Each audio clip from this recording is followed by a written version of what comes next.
our longest trusted English newspaper since 1898. Now available digitally.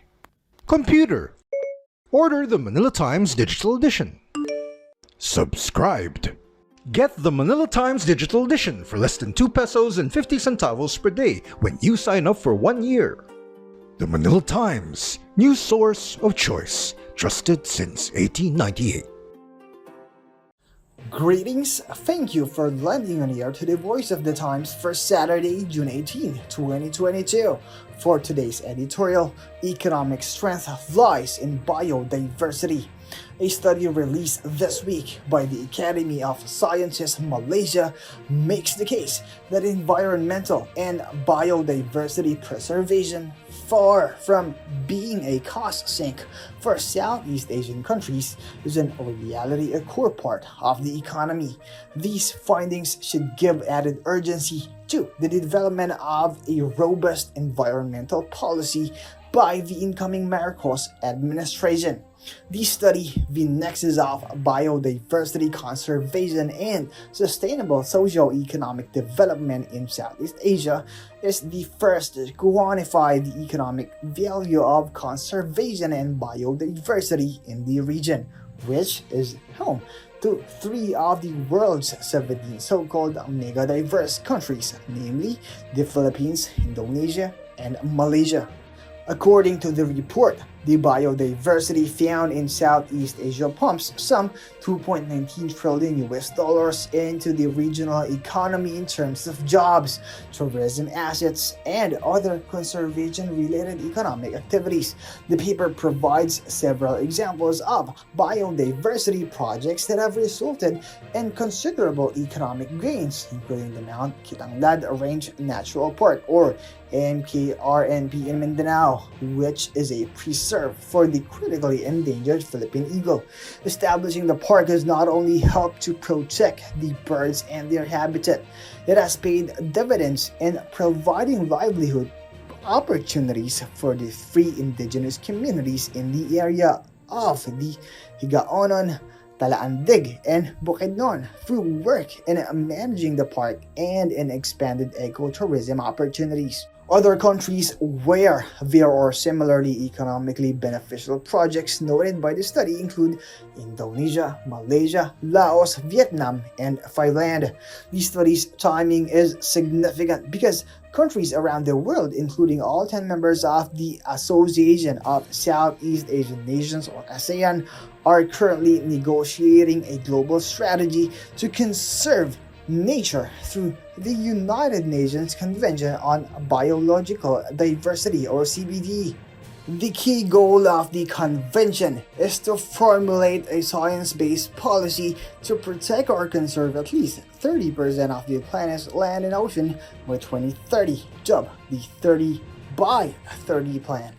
The Academy of Sciences researchers thus are presenting a formidable argument that conservation efforts provide more than intangible qualitative benefits and are actually drivers of economic growth.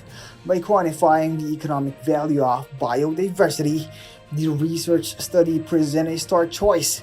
If countries allow it to erode through unsustainable development, that value will be deducted from their economies. But if they increase their efforts to preserve biodiversity, their economies will grow. Overlook priorities. The research study only makes broad and admittedly somewhat ambiguous suggestions about how biodiversity could be prioritized in economic planning, presenting a case for adopting a policy perspective rather than a roadmap for how that policy might be carried out.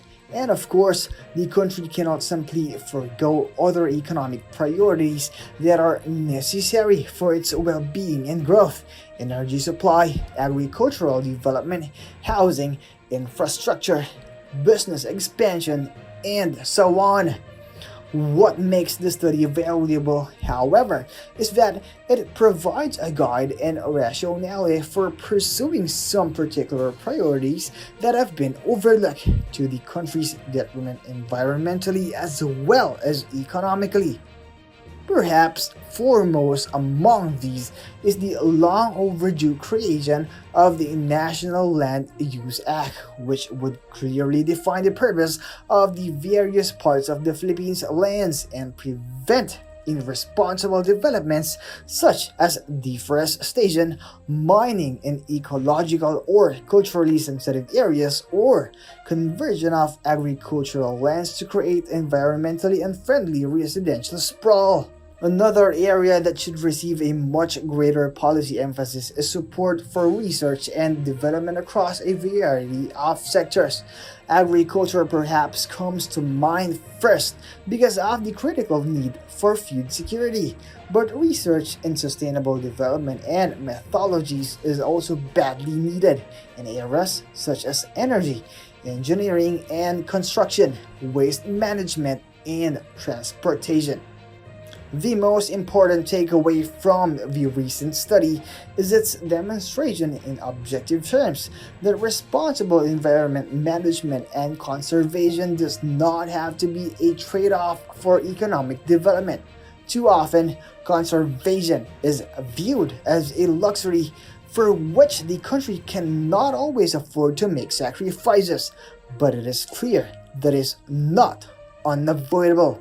As the study shows, an economic policy that champions conservation and sustainability is not only an enhancement of the growth, it is a necessity. And that's the editorial for Saturday, June 18, 2022. For more news and information, get a copy of the Manila Times on print, subscribe to its digital edition, or log on to www.manilatimes.net. Follow us on Twitter, Facebook, or Instagram, and listen to the voice of the Times.